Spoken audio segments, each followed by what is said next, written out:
چلتے چلتے پیارے اور محترم اسلامی بھائیوں مدینہ المنورہ کی سرزمین پر پہنچے. جیسے پہنچے پتہ چلا آقا علیہ الصلوۃ والسلام کا تو وصال با کمال ہو گیا ہے. حضور تو آقا علیہ الصلوۃ والسلام تو اس دنیا سے جا چکے ہیں, ظاہری پردہ فرما چکے ہیں. اب جو ہے ان کی آنکھوں سے آنسو چھلک پڑے, رونے لگے. اور رونا کس بات پر تھا؟ دیکھیں وہ غمگین ہو گئے لیکن مایوس نہیں ہوئے. یہ بات سننے کے بعد, خبر سننے کے بعد غمگین ہوئے لیکن مایوس نہیں ہوئے. غم کس بات کا تھا؟ غم اس بات کا تھا کہ میں جاؤں گا آقا علیہ الصلوۃ والسلام کی بارگاہ میں, حضور سے ملوں گا, ید اللہ فوق ایدیہم والے ہاتھوں کے ساتھ ہاتھ مس کروں گا اور آقا علیہ الصلوۃ والسلام کے چہرے انور کو تکوں گا, یاسین کا چہرہ دیکھوں گا, والضحیٰ کا چہرہ دیکھوں گا اور آقا علیہ الصلوۃ والسلام کے ہاتھوں سے جام پیوں گا. آقا علیہ الصلوۃ والسلام کے وما ینطق عن الہویٰ ان ہوا الا وحی یوحیٰ کے لبوں سے میٹھی میٹھی باتیں سنوں گا, محبت بھرے بول سنوں گا. اس بات کا غم تھا کہ اب یہ بات تو پوری نہیں ہو سکتی, لیکن مایوس نہیں تھا کہ جو میں فریاد لے کر آیا ہوں وہ فریاد تو میں اب بھی پوری کروا کر جاؤں گا. پتہ تھا نا, عقیدہ تھا نا. وہ چلتے چلتے نبی کریم علیہ الصلوۃ والسلام کے روضہ انور پر آ گئے. پتہ پوچھتے پوچھتے نبی کریم علیہ الصلوۃ والسلام کی قبر انور کے قریب آئے. اپنا سینہ, بعض نے لکھا ہے کہ اپنا سینہ حضور کی قبر انور کے ساتھ مس کیا. مس کرنے کے بعد پنجابی اندر جفا پا لیا. جفا پان تو بعد عرض کردہ سونے رب دا حکم ہے جدوں تواڈے کولوں کوئی گناہ ہو جائے, غلطی سرزد ہو جائے, کوئی گناہ کر بیٹھو, اپنی جاناں تے ظلم کر بیٹھو, آؤ میرے یار دے بوئے تے, آؤ تسی میرے محبوب دے بوئے تے, آؤ میرے محبوب دی چوکھٹ تے. اگر میرے محبوب نے نگاہ کرم کر دی, میرے محبوب نے سفارش کر دی تو میں بھی تمہیں بخش دوں گا, میں بھی تمہاری مغفرت کو قبول کر لوں گا, میں تمہارے گناہوں کو سیئات کو حسنات میں تبدیل کر دوں گا, لیکن آئندہ کے لیے گناہ مت کرنا. یہ اب یہی خواہش لے کر حضور کی قبر انور پر آقا علیہ الصلوۃ والسلام کے مزار پر انوار پر یہ فریاد کر رہے ہیں. مولا علی اس معاملے کو دیکھ رہے ہیں. مولا علی فرماتے ہیں قبر انور سے آواز آتی ہے قد غفر لک, جا بندے اللہ نے تیری بخشش فرما دی ہے. اب جانا پڑے گا حضور کی بارگاہ میں, حضور کی چوکھٹ پر جا کے عرض کرنا ہوگا. حضرت علامہ مفتی نعیم الدین مراد آبادی فرماتے ہیں اب سارے بندے تو اس آیت کے تحت فرماتے ہیں سارے تو مدینہ طیبہ حاضری نہیں دے سکتے نا, اب نہیں نہ جا سکتے. سب کی قسمت میں تو اللہ کرے کہ ہمیں اللہ تبارک و تعالیٰ بار بار مدینہ دکھائے. آمین, ذرا محبت سے کہہ دیں.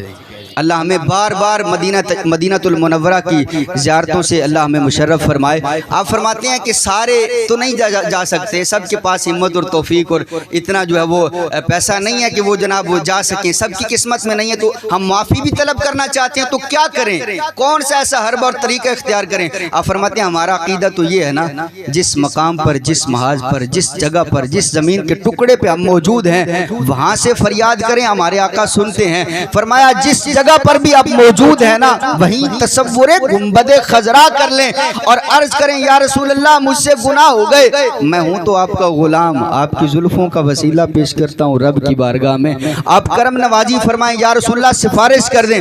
آپ فرماتے ہیں بس فریاد کرنا تیرا کام ہے, اس آیت کریمہ میں سے حصہ پانا یہ اب تیرے ہی بس میں ہے. فریاد تو کرتا چلا جا, اللہ تبارک و تعالی جس جگہ پر بھی ہوگا تیری اس فریاد کو, جس مقام پر بھی بیٹھے اللہ قبول بھی فرمائے گا. اللہ تبارک و تعالی تیرے حق کے اندر حضور علیہ الصلوۃ والسلام کی سفارش کو بھی قبول کرے گا اور اللہ تبارک و تعالی تجھے یہ خیرات بھی ضرور عطا فرمائے گا. لیکن مانگ صحیح, مانگنا تیرا کام ہے, عطا کرنا رب رسول کا کام ہے.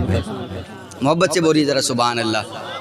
تو اب بھائی رمضان مبارک آ رہا ہے, یہ نیکیوں کا, برکتوں والا اور اللہ تبارک و تعالیٰ کی رحمتیں لوٹنے والا بڑا زبردست مہینہ آ رہا ہے. تو یہ اللہ تبارک و تعالیٰ کا مہمان مہینہ ہے. دیکھیں ہمارے پاس کوئی مہمان آئے تو ہم اس کے لیے بڑا اہتمام کرتے ہیں, بڑا پروٹوکول ہوتا ہے. تو یہ رب کا مہمان آ رہا ہے, ہمیں کیسا اہتمام کرنا چاہیے؟ ہم اہتمام پتہ ہے کیا کرتے ہیں؟ گھر میں بیسن لا کے دیا ہوگا پکوڑے بنانے کے لیے, سموسے بنانے کے لیے. بھائی یہ اہتمام نہیں ہے, اس کے بغیر بھی روزہ افطار ہو سکتا ہے. اہتمام یہ ہے کہ اگر مجھے قرآن پڑھنا نہیں نہ آتا, اگر مجھے روزوں کے مسائل نہیں نہ آتے، اگر میں درود پاک پڑھتا تو ہوں لیکن صحیح درست مخارج کے ساتھ نہیں نہ پڑھتا، تو یہ اہتمام کر کے قاری صاحب کی خدمت میں حاضر ہو کر حضور میری نماز مکمل سن لیں۔ رمضان مبارک آ رہا ہے تو ایک ایک سجدے کی اتنی برکات ہیں، تو ابھی وقت چونکہ ختم ہو چکا، تو اتنی برکات ہیں، یہ ساری برکتیں میں سمیٹنا چاہتا ہوں۔ میں نے رب سے لگانی ہے اس مہینے کے اندر یاری، میں رب سے دوستی لگانا، پکی دوستی لگانا چاہتا ہوں، ایسی